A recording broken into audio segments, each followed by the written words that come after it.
যে কোনো নাস্তার আইটেমই কিন্তু বাসায় তৈরি করে নিলে সেটা খেতেও ভালো লাগে এবং স্বাস্থ্যকর হয়। কোনো ঝামেলা ছাড়া অল্প সময়ে মজাদার একটি নাস্তা বাসায় তৈরি করে নিতে পারেন। এই রেসিপিটাই আজকে আপনাদের সাথে শেয়ার করব। এখানে আমি তৈরি করেছি কিমা পুরি।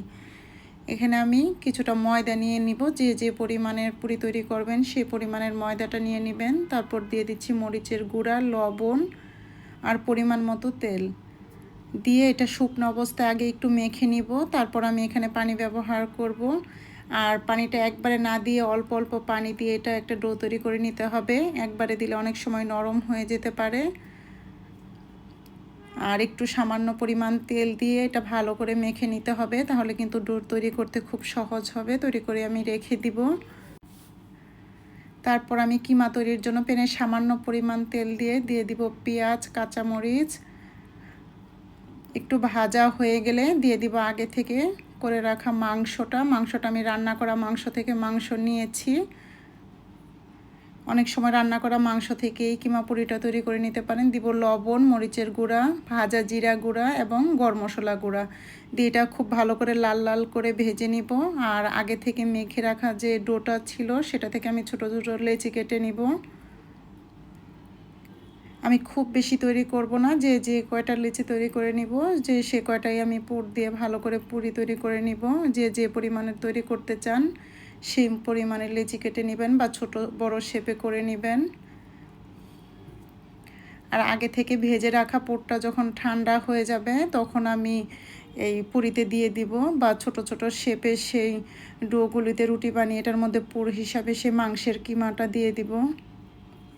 দিয়ে খুব ভালো করে মুখটা বন্ধ করে দিতে হবে যেন কোনো পাশ দিয়ে খুলে না যায়। ঠিক একইভাবে সবগুলো কিমা দিয়ে আমি পুরিগুলি তৈরি করে নিব। আর একসাথে রাখার আগে অবশ্যই যে কোনো বাটিতে একটু তেল মেখে নেবেন, না হয় একসাথে রাখার পর লেগে যাওয়ার সম্ভাবনা থাকে। তেলটা লাগানো হয়ে গেলে আর লাগার কোনো সম্ভাবনা থাকে না। আমি হাতে চেপে চেপে পুরিগুলি তৈরি করে নিব। খুব সহজেই কিন্তু তেল ব্যবহার করে পুরিগুলো সুন্দর করে তৈরি করে নেওয়া যায় অল্প সময়ের মধ্যেই। আমি হাতে চেপে চেপে সবগুলো পুরি তৈরি করে নিচ্ছি। আর এখানে প্যানে তেল গরম করে যখন পুরোপুরি খুব ভালো করে গরম হয়ে যাবে তেলটা, তখন আমি পুরিগুলো দিয়ে দিব। আর একদম লাল লাল শেপে এগুলো ভেজে নিতে হবে। খুবই সুস্বাদু হয়, ঝাল একটা মজাদার কিমা পুরি।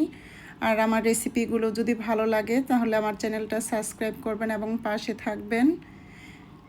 সন্ধ্যায় কিন্তু খুব সহজেই নাস্তাটা তৈরি করে পরিবেশন করতে পারেন যে কোনো সসের সাথে। বড় ছোট সবাই কিন্তু খুব পছন্দ করবে এই পুরিটি। আর রান্না করা যে কোনো একটু মাংস থেকে গেলে কিন্তু সেই মাংসটা দিয়েও এই পুরিটা তৈরি করে নিতে পারেন। আর বাসায় তৈরি করে নিলে খুবই মজাদার স্বাস্থ্যকর একটি নাস্তা হয়। আর কোনো ঝামেলা ছাড়াই কিন্তু অল্প সময়ের মধ্যেই মজাদার নাস্তাটা তৈরি করে নিতে পারেন। অবশ্যই বাসায় এই কিমা পুরিটা ট্রাই করে দেখবেন, খেতে খুবই ভালো লাগে। যে কোনো সসের সাথে আপনি মেহমান আসলেও পরিবেশন করতে পারেন।